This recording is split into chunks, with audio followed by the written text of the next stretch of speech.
Novels for ever میں خوش آمدید۔ آج کے ہمارے ناول کا نام ہے بدلا پھر رنگ قسمت کا، اور اس کی رائٹر ہیں ایمان قاضی۔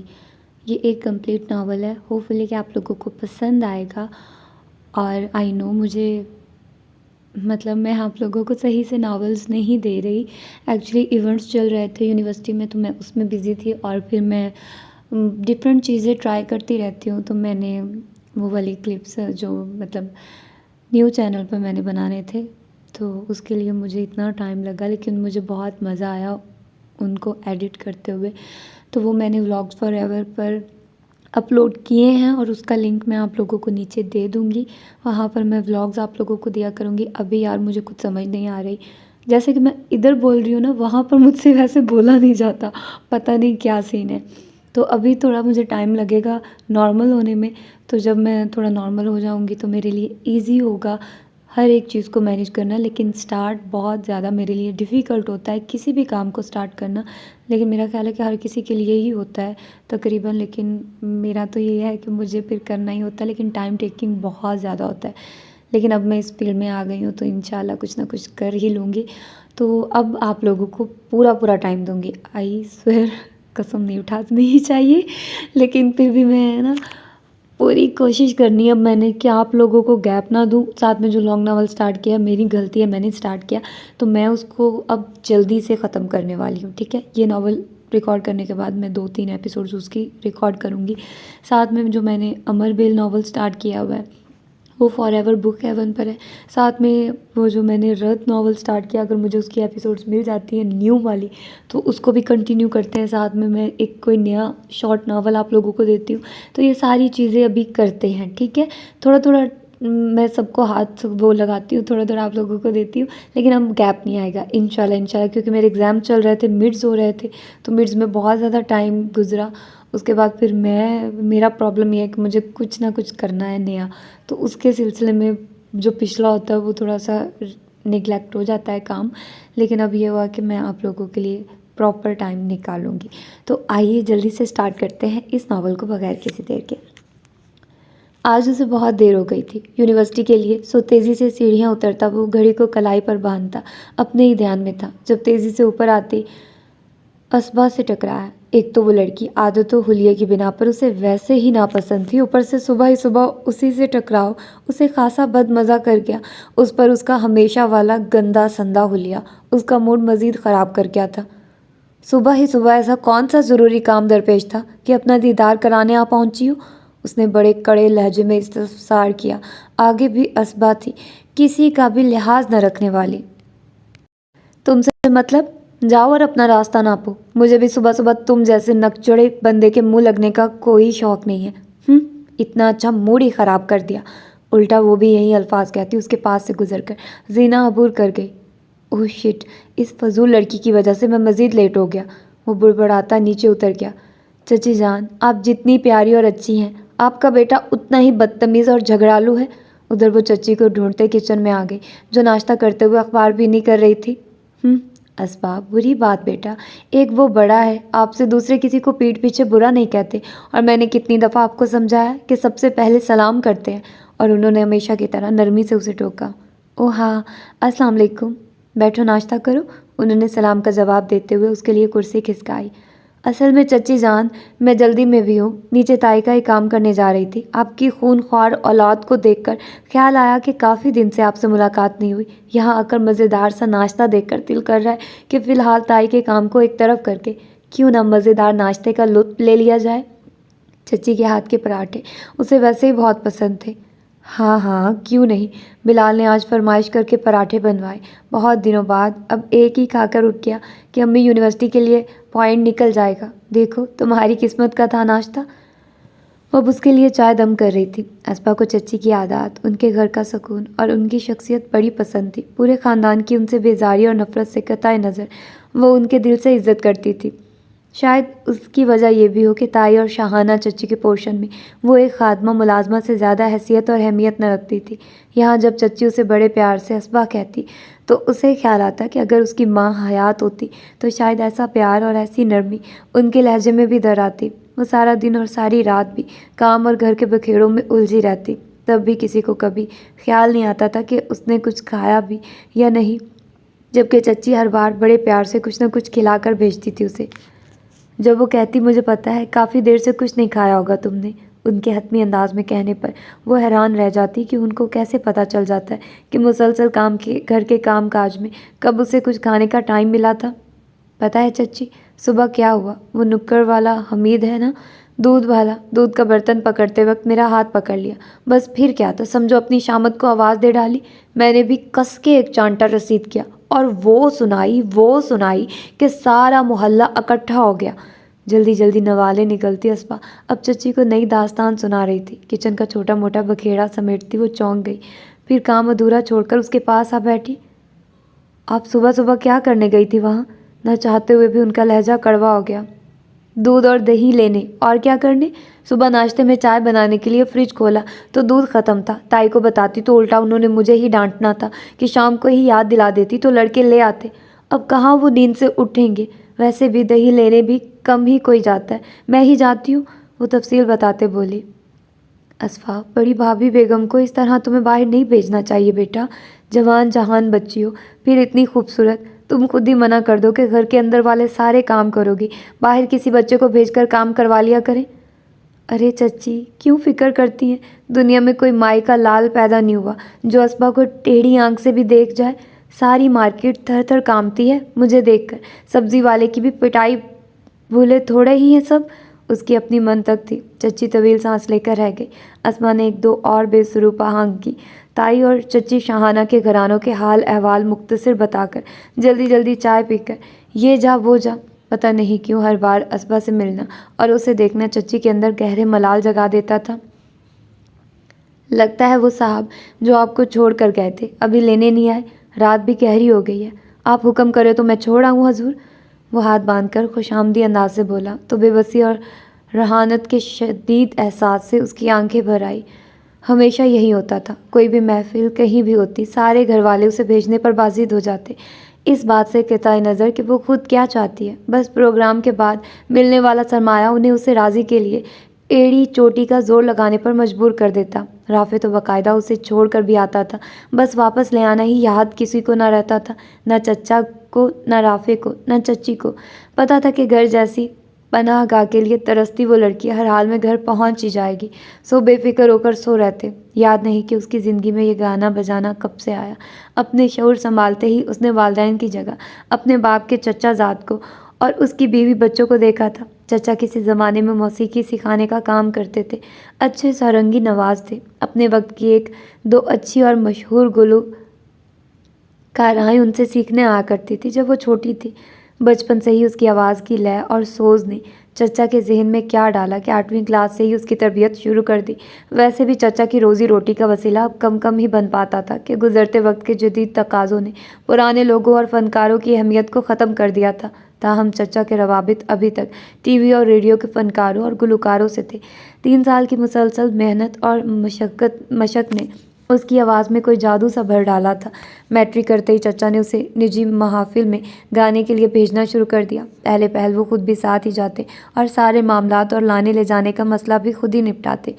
چچا کا بیٹا رافع اس سے 5-6 سال بڑا تھا اور اب کالج میں پڑھ رہا تھا۔ وہ بھی مزید پڑھنا چاہتی تھی، مگر چچا کی بات نے اسے گویا آسمانوں پر جا پہنچایا تھا کہ ہم نے کون سا تم سے نوکری کروانی ہے، پڑھا لکھا کر پھر بیٹی ہی نہیں بہو بھی ہو اس گھر کی۔ حالانکہ نوکری تو گزشتہ 3 سال سے کرتی آ رہی تھی۔ اسے مردوں کی میلی اور بھوکی نظروں سے بہت ڈر لگتا اور کوفت بھی ہوتی، پر کسی بھی ایسے لمحے میں جب چچا کو بھی ان مردوں کے درمیان محفل کے دوران سر دھنستے دیکھ کر ہر بار دل میں کڑوا دھواں سا بھر جاتا۔ وہ سوچتی کہ وہ ان کی حقیقی بیٹی ہوتی، کیا تب بھی وہ اسے اس طرح ساتھ لے کر گانے بجانے کی محفلوں میں جاتے؟ مگر ہر بار جواب کی جگہ ایک خالی نشان اپنی جگہ چھوڑ جاتا۔ لیکن جب سے چچا نے اسے بہو بنانے کا ارادہ کیا تھا، اس نے اپنے سارے منفی خیالات پر نفرین بھیجی تھی۔ چچا کا ارادہ اب اسے ٹی وی اور فلم کے میدان میں متعارف کروانے کا تھا، جبکہ ایک آخر بار ان کے بے حد اصرار پر وہ ریڈیو کے لیے بھی گا چکی تھی، لیکن فی الحال وہ راضی نہیں ہو پا رہی تھی۔ پھر چچا کی بہو بننے کا خواب تب چکنا چور ہوا جب رافع نے اس سے شادی سے انکار کر دیا۔ میرے لیے یہی ایک گانے والی رہ گئی ہے دنیا میں. میں لڑکی پسند کر چکا ہوں. آپ نے میری شادی کرنی ہے تو جہاں میں کہوں گا وہیں رشتے لے کر جائیے، نہیں تو یہ زحمت بھی میں خود ہی کر لوں گا. وہ خاصی بدتمیزی سے بولا. بکو مت، تم یہ مت بھولو کہ کہیں برسے یہ گھر اور تمہارے شاہانہ خرچے اسی گانے والی کی وجہ سے چل رہے ہیں. باپ تمہارا تو کب کا فارغ ہو چکا کمانے اور کھلانے کے چکروں سے.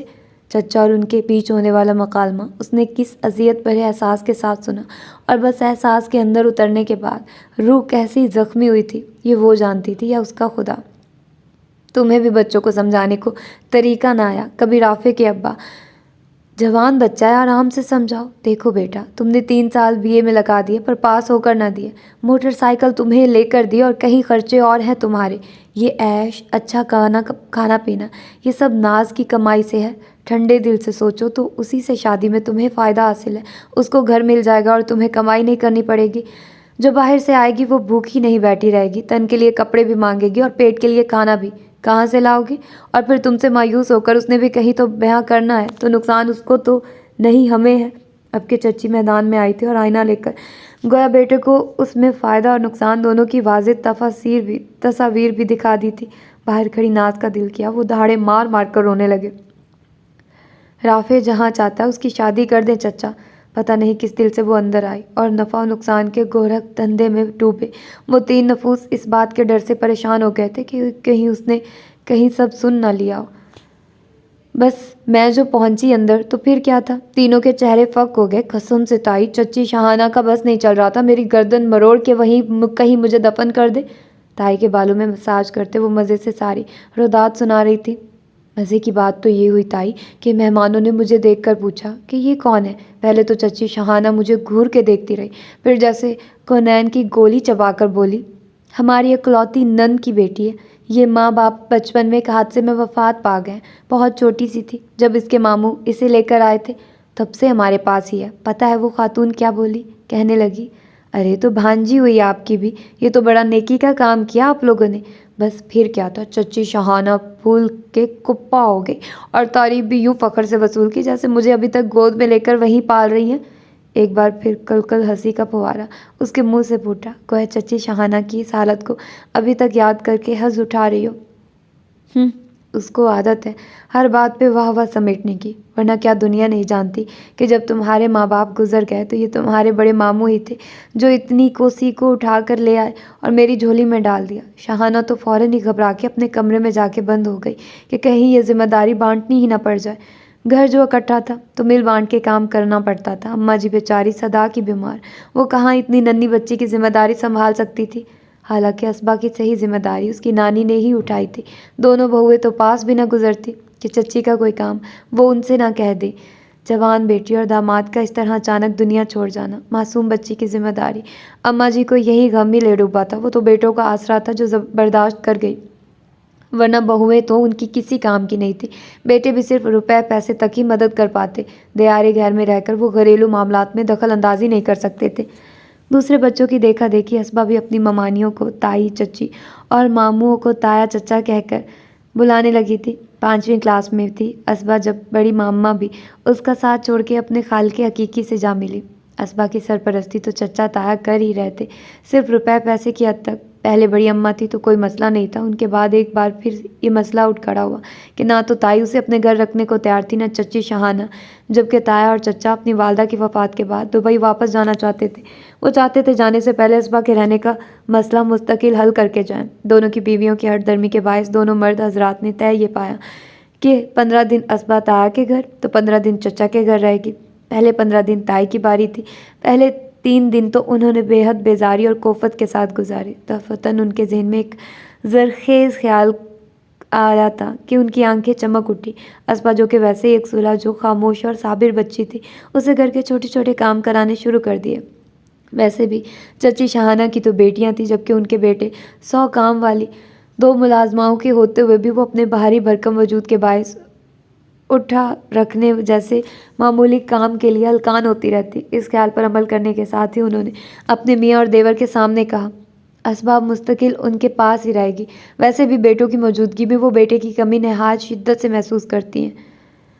دونوں بھائی اگرچہ دل میں اس کایا پلٹ پر حیران رہ گئے کہ کہاں وہ 15 دن بھی اسبا کو برداشت کرنے کو تیار نہیں تھی اور کہاں ساری عمر کے لیے گلے سے لگا کے رکھنے کو تیار ہو گئی تھی۔ خیر، تمام فکرات کو دل میں دبائے اسبا کی طرف سے مطمئن ہوتے ہوئے وہ لوگ دبئی سدھار گئے تھے۔ ہاں، ہر ماہ اس کے خرچ کی صورت میں ایک معقول رقم دونوں تائی کو بھجوا دیا کرتے تھے۔ ویسے بھی اسبا کے باپ کی اچھی خاصی جائیداد تھی جو تایا نے بیچ باچ کر ایک بڑی رقم بینک میں اسبا کے نام سے ڈپازٹ کرا دی تھی، جہاں سے ہر ماہ منافع کی رقم بھی تائی ہی وصول کرتی تھی۔ صرف 2 ماہ لگے تھے تائی کو اسبا کے معاملات اپنی مرضی کے مطابق سیٹ کرنے میں۔ اس کے بعد اسبا نے ہر حوالے سے ان کو ایسا سکھ دیا کہ آج اگر وہ اسبا کے بنا رہنے کا سوچتی بھی تو اس کی طرف سے پہنچنے والے آرام کی غیر موجودگی کے تصور سے اس کا دم گھٹنے لگتا۔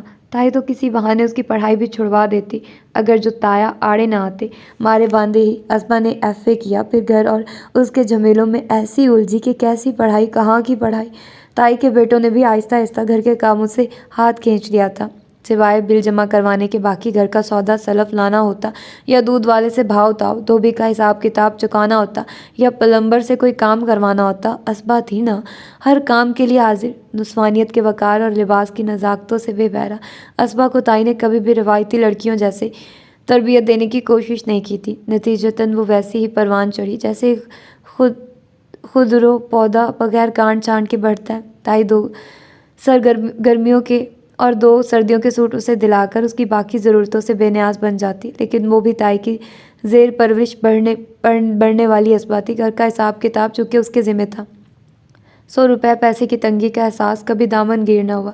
اپنے ظاہری حلیے کی طرف توجہ دیے بغیر وہ اب تو خود سے بے نیاز پھرتی اگر جو کوئی دوسرا احساس نہ دلاتا۔ کبھی یہ فریضہ چچی شاہانہ کے پورشن میں جانے پر ان کی بیٹیاں دلاتی، کبھی وہ خود ہی کہہ دیتی، ارے اسبا، بھابھی بیگم تو ہر جگہ بڑے فخر سے اعلان کرتی پھرتی ہیں کہ اسبا کا ایسے خیال رکھتی ہیں، ویسے خیال رکھتی ہیں، کبھی ماں کی کمی محسوس نہیں ہونے دی، پر تمہاری حالت سے تو کہیں نہیں لگتا کہ وہ تمہارا خیال رکھتی ہوں گی۔ اس کے بے حد الجھے اور کہیں دن سے بغیر کنگھی کیے بال اور میلے جیکٹ کپڑے دیکھ کر ناک بجھ چڑھاتی۔ کچھ دن میں آج تک یہ افسوس بھی تھا کہ اسبا کو مستقل رکھ لینے کا فیصلہ انہوں نے کیوں نہ کر لیا تھا۔ ارے واہ چچی، یہ تو میں خود ایسی ہی لاپرواہ سی بندی ہوں، ورنہ تائی کے گھر کی تو اصل مالکن میں ہوں۔ تائی مجھے رانی صرف کہتی نہیں مانتی بھی ہیں، وہ الٹا ان کو چڑھاتی۔ غلیظوں کی رانی، نگین بڑبڑاتی، شاہین کیوں پیچھے رہتی؟ اور پلیز جب ایسے ہولیے میں یہاں تشریف لاؤ تو خود کو ہماری کزن مت کہلوایا کرو، خواہ کی شرمندگی۔ امی ابھی کل ہی میری فرینڈز آئی ہوئی تھی، محترمہ تشریف لے آئی اور بڑے فخر سے کہا، آپ نے مجھے نہیں پہچانا؟ میں شاہین کی کزن ہوں، قمیض اور رنگ کی شلوار کا رنگ اور دوپٹے کا تصور بھی نہیں محترمہ کے یہاں، نگین نے کل کی روداد کڑوے لہجے میں سنائی۔ تبھی چچی شاہین کی فرینڈز کا منہ کھلے کا کھلا رہ گیا۔ ہاں، پھر میں نے خود ہی ان سے کہا، باجی منہ بند کر لیں، مکھی چلی جائے گی۔ اسبا کھلکھلائی۔ شاہین اور چچی بری طرح کلس گئی تھی۔ وہ اول جلول حلیے میں بھی اپنے باپ کا پرتو تھی، بے حد خوبصورت، جبکہ تائی اور چچی کے سب بچے عام شکل و صورت کے تھے۔ یہیں پر آ کر چچی شاہانہ کی بیٹیاں اسبا سے مار کھا جاتی کہ اپنی تضحیک کے جواب میں وہ اپنی خوبصورتی کا احساس دلا دیتی تھی ان کو۔ پورے گھرانے میں ذاتی طور پر اسبا کو چھوٹی چچی پسند تھی۔ وہ اوپر والے پورشن میں اپنے انتہائی اکھڑ اور نک چڑھے بیٹے بلال کے ساتھ رہائش پذیر تھی۔ شروع ہی سے باقی دونوں فیملیز کا ان سے کوئی رابطہ نہیں تھا، لیکن اسبا نے بھلا کب کس کی بات ماننا سیکھا تھا؟